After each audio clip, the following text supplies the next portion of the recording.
नमस्कार प्यारे साथियों, कैसे हैं आप सब लोग? आशा करता हूँ आप बहुत बेहतरीन होंगे और आपकी पढ़ाई बहुत ज़ोरों शोरों से चल रही होगी। आप सभी विद्यार्थियों को, सभी दोस्तों को, सभी भाइयों और बहनों को होली के पर्व की ढेर सारी शुभकामनाएँ। आशा करता हूँ आपने बहुत ही बेहतरीन तरीके से होली मनाई होगी, खूब एन्जॉय किया होगा, खूब मस्तियाँ की होगी, खूब आनंद किया होगा और फिर से जो है आप अपनी पढ़ाई के ऊपर भी आ गए हैं। बहुत ही बेहतरीन, बहुत ही अच्छी अनुशासन है आपका। चलिए हम जो है आज बायोडायवर्सिटी का लेक्चर नंबर 5 कर रहे हैं। बायोडायवर्सिटी का लेक्चर नंबर शायद 5 रिकॉर्ड हो रहा है और लास्ट क्लास के अंदर लेक्चर नंबर 4 के अंदर हमने जातीय क्षेत्र संबंध कर दिया था। जातीय क्षेत्र संबंध हमने कंप्लीट कर दिया था। अलेक्जेंडर वॉन हम्बोल्ट ने दिया था। बहुत बेहतरीन तरीके से मैंने आपको समझाया है, पूरा ग्राफ सहित। आप लास्ट लेक्चर को देखिएगा, उसके बाद इस क्लास के अंदर प्रवेश लीजिएगा। यस, आज का जो हमारा गोल है वो है जाति विविधता का पारितंत्र में महत्व। आखिर इतनी सारी जाति विविधता हैं, आखिर इतनी सारी जाति विविधता है, पहली बात तो ये क्यों है और दूसरी बात इसका क्या इफेक्ट पड़ रहा है? इतनी सारी जातियां होना क्यों जरूरी है? क्यों पारितंत्र को क्या मिल रहा है इससे? अपने इकोसिस्टम को इससे क्या मिल रहा है? इतनी सारी जातियों को रखने से क्या फायदा है? भाई कुछ तो अच्छी चीज होनी चाहिए, कुछ चीज तो पारितंत्र को मिल रही है ऐसी, इसलिए इतनी जातियां जो है आज एग्जिस्ट कर रही है। तो इसके पीछे एक वैज्ञानिक था और उसने इसके ऊपर रिसर्च कर डाला। एक वैज्ञानिक आए और उन्होंने इसी चीज़ पर, इसी टॉपिक के ऊपर जो यहाँ पे हेडिंग दी गई है, जाति विविधता का पारितंत्र में महत्व, उस इस हेडिंग को उन वैज्ञानिकों ने बड़े ही शानदार प्रयोग द्वारा हमको समझाया। तो आइए इसकी एनसीईआरटी अध्ययन करते हैं और जो चीज़ समझने की है उसको आराम से बड़े ही प्यार से देखते हैं। क्या किसी समुदाय में जातियों की संख्या पारितंत्र के कार्यों को वास्तव में प्रभावित करती है? यह एक ऐसा प्रश्न है जिसका पारिस्थितिकविद उचित उत्तर नहीं दे पा रहे हैं। चलिए, बहुत से दशकों तक पारिस्थितिकविदों का विश्वास था कि जिस समुदाय में अधिक जातियां होगी वह पारितंत्र कम जाति वाले समुदाय से अधिक स्थिर रहता है। अब यहाँ पे लाइनें क्या कह रही है, आइए समझने का प्रयास करते हैं। पहली लाइन लिखी है, पहली लाइन में आपको सवाल पूछा गया है कि क्या समुदाय के अंदर जातियों की संख्या क्या पारितंत्र के वर्क को क्या एक्चुअल में इफेक्ट करती है, क्या वास्तव में प्रभावित करती है पारितंत्र को जातियों की संख्या? ये प्रश्न है क्योंकि इसका उत्तर पारिस्थितिविद उचित उत्तर दे नहीं पा रहे, क्योंकि रिसर्च भी नहीं हुआ इतना कि पारितंत्र के कार्यों को इफेक्ट कर रही है नहीं कर रही जातियाँ। इतना सटीक इसका रिसर्च नहीं हुआ है, इसलिए पारिस्थितिविद इसका परफेक्ट उत्तर नहीं दे रहे हैं, क्या वास्तव में प्रभावित कर पा रही है नहीं कर पा रही। लेकिन कुछ प्रयोगों द्वारा ये सिद्ध किया गया है कि हाँ, वास्तव में पारिस्थितिक पारितंत्र को जो है जातियाँ प्रभावित करती हैं, जातियों की संख्या पारितंत्र को प्रभावित करती है। आइए उस रिसर्च के बारे में देखते हैं। पहले बहुत से दशकों तक जो है आपके जो पारिस्थितिकविद हैं वो मानते थे कि जिस समुदाय के अंदर जातियाँ ज़्यादा होगी वो समुदाय कम जाति वाले से स्थिर होगा। इसका मतलब अगर मैं आपको सवाल करूं कि एक साइड मेरा कम जातियों वाला एक समुदाय है जिसके अंदर कम जातियाँ हैं और एक साइड मेरा ज़्यादा जातियों वाला समुदाय है, ज़्यादा जातियों वाला समुदाय है, तो पहले माना यह जाता था कि जो आपका कम जातियों वाला समुदाय है वो कम स्थिर है। ये क्या है? लेस स्टेबल या कम स्थिर है, कम स्थिर है। और जो आपका ज्यादा जाति कम स्थिर है, क्या है? कम स्थिर। जो आपका ज्यादा जातियों वाला जो समुदाय है वो आपका ज्यादा स्थिर है। ऐसी चीज, ऐसे पारिस्थितिकविद इस चीज को मानते थे, ये ज्यादा स्थायी है। अब क्यों ज्यादा स्थायी है? और एक पारितंत्र की स्थायी, किस चीज को अपन पारितंत्र का स्थायित्व कहेंगे? कब अपन मानेंगे कि हाँ ये पारितंत्र स्थायी है? ऐसी क्या चीज उसके अंदर होनी चाहिए? इसका आंसर है, अगर मैं थोड़ा बहुत आपको समझाने का प्रयास करूं, मान लो ये मेरा एक एरिया है, मेरा एक भौगोलिक क्षेत्र है। ये मेरा एक क्या है? भौगोलिक क्षेत्र है। मैं आपको आराम से अच्छे तरीके से समझाने का प्रयास करता हूँ। ये मेरा एक भौगोलिक क्षेत्र है, ठीक है। इस भौगोलिक क्षेत्र के अंदर मैंने पाया कि मेरे यहाँ पे ये मेरे कुछ पेड़ हैं, ये मेरे कुछ क्या है? पेड़ हैं। यहाँ पे मेरे कुछ जीव जंतु हैं, जानवर हैं। ये मेरे कुछ बैक्टीरियाज हैं और और यहाँ पे मेरे और कुछ जीव जंतु एक्स वाई जेड कुछ भी हो सकता है।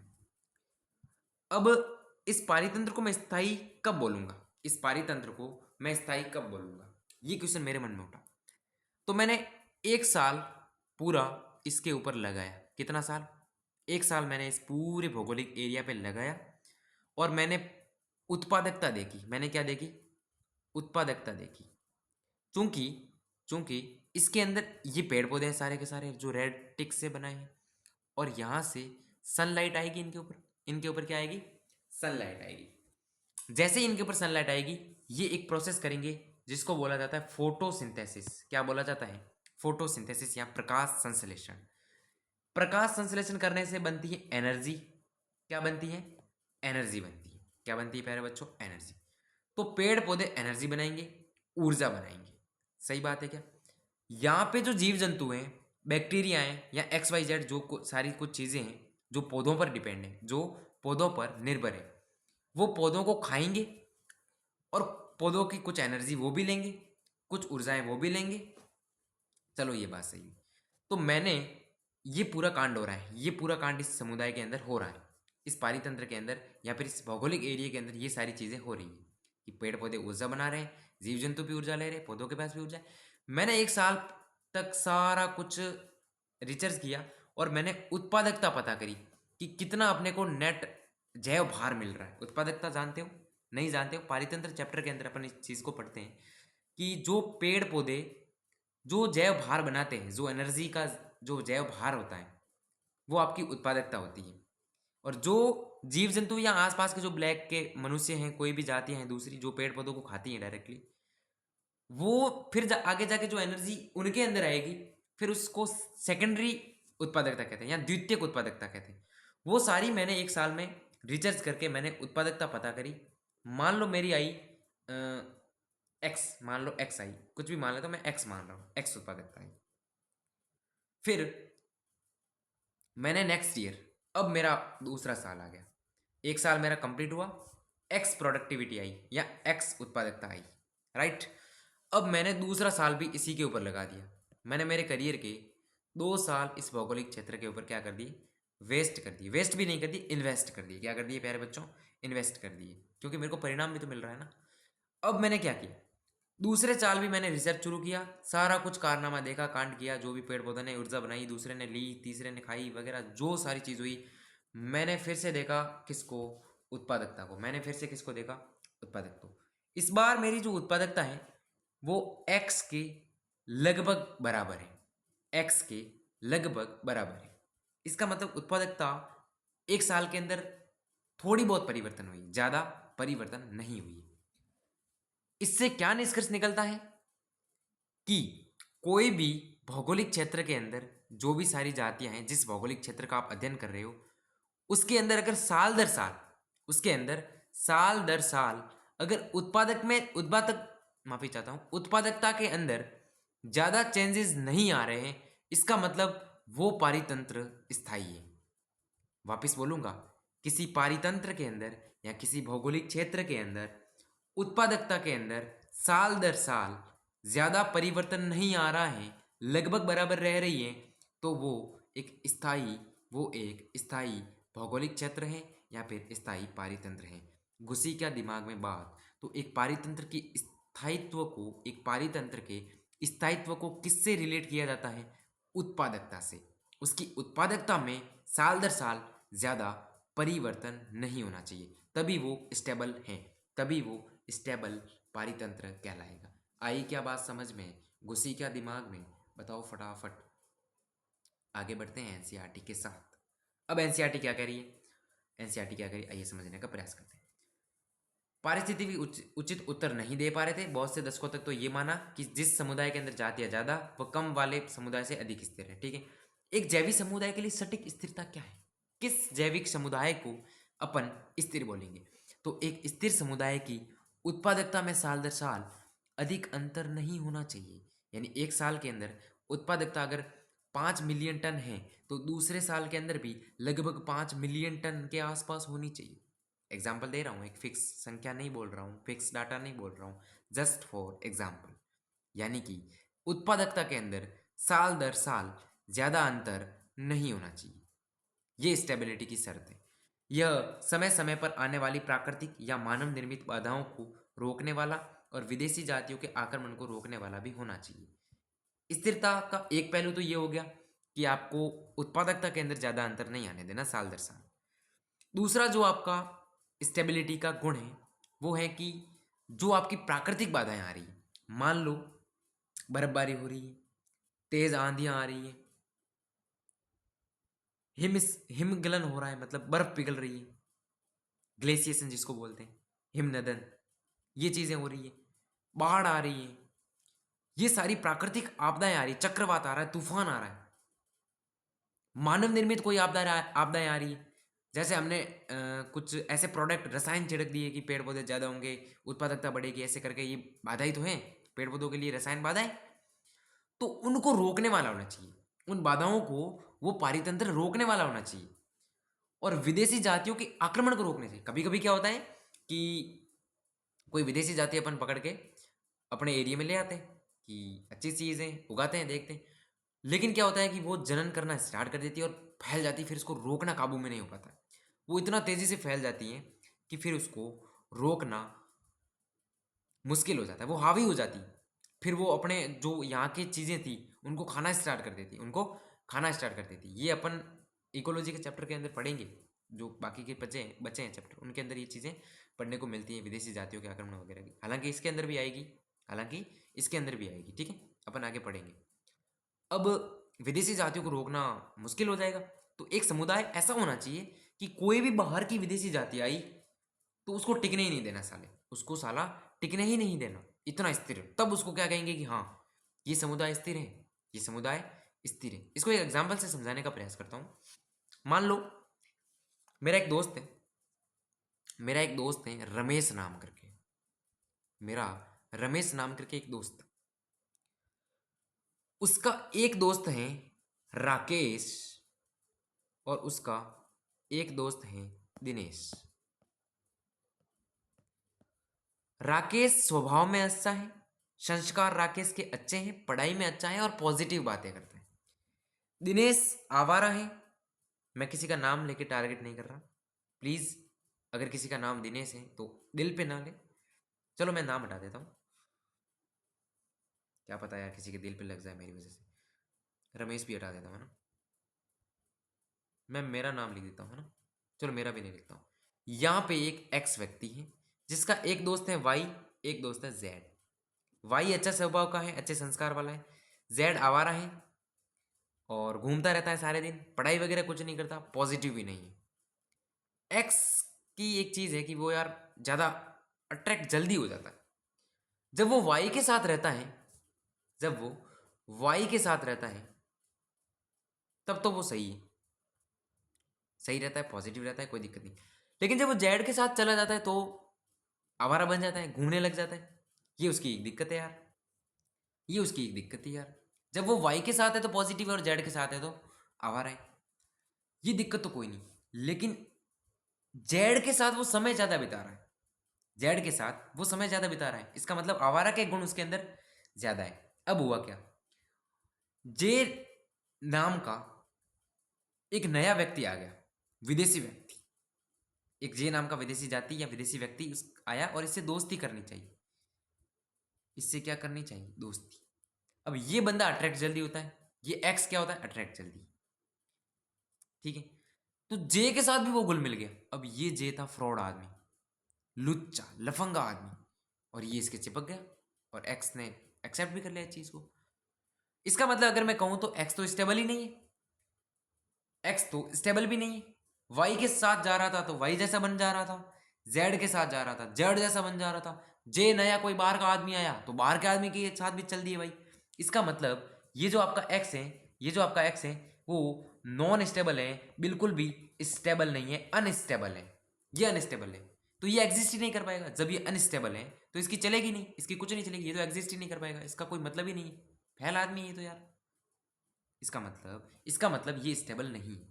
यही चीज पारितंत्र में होती है, यही चीज क्या होती है, पारितंत्र में होती है। विदेशी जाति जब आक्रमण करती है तो वो अपना स्थायित्व जमाने के लिए कुछ भी करना चाहती है, अपना वो रोब जमाने के लिए फैल जाती है। अब यहाँ पे अट्ठाकट्टा आदमी चाहिए, हट्टा-कट्टा समुदाय चाहिए जो उसको साला पनपने नहीं दे, स्टेबल चाहिए। यही तो स्टेबिलिटी है कि वो विदेशी बाहर का आदमी को मजबूत रखे, खुद मजबूत रहे, बाहर के आदमी को टिकने ना दे, तो वो स्थिरता है। नहीं तो कोई भी आके घुल मिल रहा है और मजे लेके भाग रहा है, इसका मतलब ये स्थायित्व नहीं। तो यही चाहिए एक समुदाय को कि बाहर की विदेशी जातियाँ जब आक्रमण करने आती है तो उससे रोकने वाला वो होना चाहिए, न कि उसके साथ मिलने वाला और खुद नष्ट होने वाला, बिल्कुल नहीं। अब हुआ क्या इसके ऊपर, हम नहीं जानते कि ये गुण जाति समृद्धि से किस प्रकार संबंधित है, हम ये चीज जानते ही नहीं। हमें कब विश्वास होता है, जब डेविड टिलमैन नाम के एक वैज्ञानिक ने कुछ सटीक प्रयोग किए, तब जाके हमें थोड़ा बहुत बिलीव हुआ कि हाँ सर ये संबंधित तो है, ये गुण जो हमने पढ़े स्थिरता वाले, ये मान तो रहे हैं, ये गुण एग्जिस्ट तो कर रहे हैं भाई। कब, जब डेविड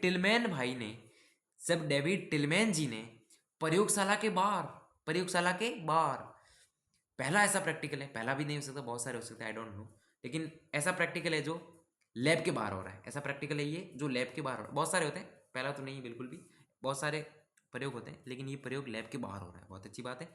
तो डेविड टिलमैन भाई ने क्या किया, प्रयोगशाला के बाहर गए और कुछ भूखंड ले लिए उन्होंने, कुछ भौगोलिक क्षेत्र ले लिए, और उन भौगोलिक क्षेत्रों पर लंबे समय तक, बहुत लंबे समय तक पारितंत्र के प्रयोग के इस बारे में कुछ प्रारंभिक उत्तर देते हैं। इस क्वेश्चनों के कुछ आंसर हैं वो डेविड टिलमैन जी के प्रयोग हमें देते हैं इसके आंसर। कैसे, टिलमैन जी ने पाया लंबे समय तक एक भौगोलिक क्षेत्र के ऊपर अध्ययन करके क्या पाया कि उन भूखंडों ने जिन पर अधिक जातियां थी, उन्होंने साल दर साल कुल जैव भार में कम विभिन्नता दर्शाई। उन्होंने अपने प्रयोगों में यह भी दर्शाया कि विविधता में वृद्धि से उत्पादकता बढ़ती है। ये 2-3 लाइन है ना, क्या तगड़ी लाइन है। ये जो 2-3 लाइन मैंने बोली टिलमैन जी के प्रयोग वाली, कितनी प्यारी लाइन है। देखो क्या क्या पाया कि जिन भूखंडों पर जातियां ज़्यादा हैं वहाँ साल दर साल जैव भार में विभिन्नता कम आई, और ये भी बताया कि विविधता में वृद्धि से उत्पादकता बढ़ती है। आइए समझने का प्रयास करते हैं। ये एक भौगोलिक क्षेत्र है जिस पर टिलमैन जी ने अध्ययन किया। लंबे समय तक अध्ययन करना पड़ता है, एक 4-5 महीनों का काम थोड़ी है ना, सालों साल आपको अध्ययन करना पड़ेगा इस चीज़ के ऊपर। टिलमैन जी ने अध्ययन किया और टिलमैन जी ने क्या पाया, जिन भूखंडों पर, बहुत सारे भूखंड लिए होंगे उन्होंने जिनके ऊपर अध्ययन किया, एक भूखंड ये लिया उन्होंने और दूसरा भूखंड इन्होंने ये देखा, यहां पर इन्होंने पाया खूब सारी जातियां थी। यहाँ पे जातियां थी 1 लाख, यहाँ पे जातियां क्या थी 1 लाख। तो इसके ऊपर 1 लाख जातियां थी, है ना, और इसके ऊपर जातियां थी 50,000। तो इन्होंने पाया जो 1 लाख जातियों वाला भूखंड है उसके अंदर साल दर साल उत्पादकता में परिवर्तन कम होता है, उत्पादकता लगभग समान रहती है, उत्पादकता लगभग इक्वल रहती है। जिस पर 50,000 जातियां थी उसकी उत्पादकता थोड़ी बहुत डगमगा जाती है, साल दर साल में थोड़ा ज़्यादा परिवर्तन होता है। इसका मतलब जहाँ जातियाँ ज़्यादा है वहाँ स्टेबिलिटी ज़्यादा होगी, वहाँ उत्पादकता के अंदर साल दर साल परिवर्तन कम होंगे, लगभग समान रहेगी। एक तो ये चीज़ प्रयोग किया। दूसरा एक प्रयोग किया, एक और नए भूखंड पे गए, जो मैं अभी बनाऊंगा, एक और नए भूखंड पे गए। इस भूखंड के ऊपर 1 लाख जातियाँ थी।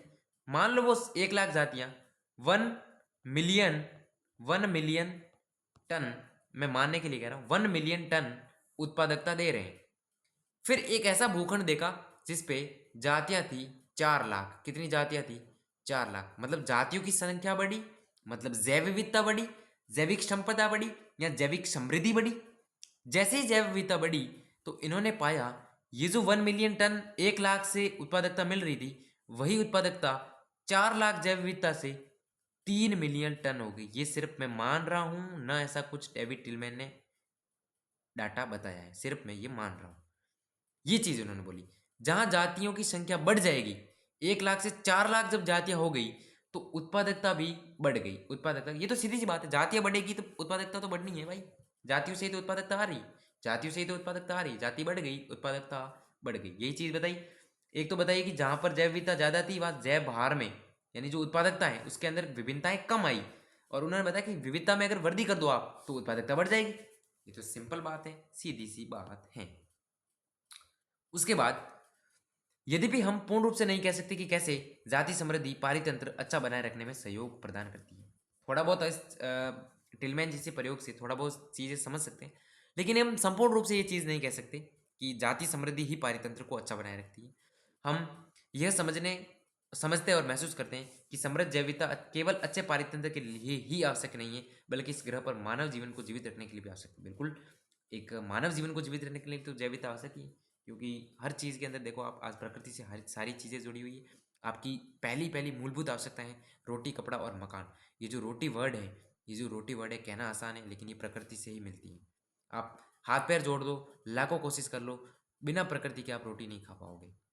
बिना नेचर के आप रोटी नहीं खा पाओगे। इसका मतलब रोटी हमको प्रकृति से मिलती है। ये चीज़ आप भी जानते हैं, मैं भी जानता हूँ, दुनिया का हर व्यक्ति जानता है। इसीलिए हम पूर्ण रूप से प्रकृति के ऊपर डिपेंड है। इसको नष्ट मत करो, इसको बचा के रखो, इसका संरक्षण करो। इसीलिए ये चैप्टर बनाया गया है बायोडाइवर्सिटी एंड कंजर्वेशन, जैव विविधता और उसका संरक्षण। क्योंकि आज नष्ट कर रहे हैं हम, मानव आज इस चीज़ को नष्ट कर रहा है। ये चीज़ें तो मानव जाति के जीवित रहने के लिए बहुत ज़्यादा ज़रूरी ये चीज़ें। अच्छा पारितंत्र है ना।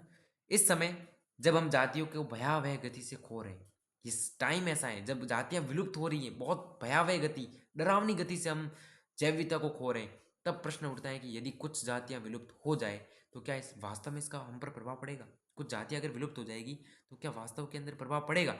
यदि पश्चिमी घाट के पारितंत्र से वृक्षों पर पाए जाने वाले मेंढक की जाति हमेशा के लिए विलुप्त हो जाए, तब क्या वहां के पारितंत्र कम क्रियाशील होंगे?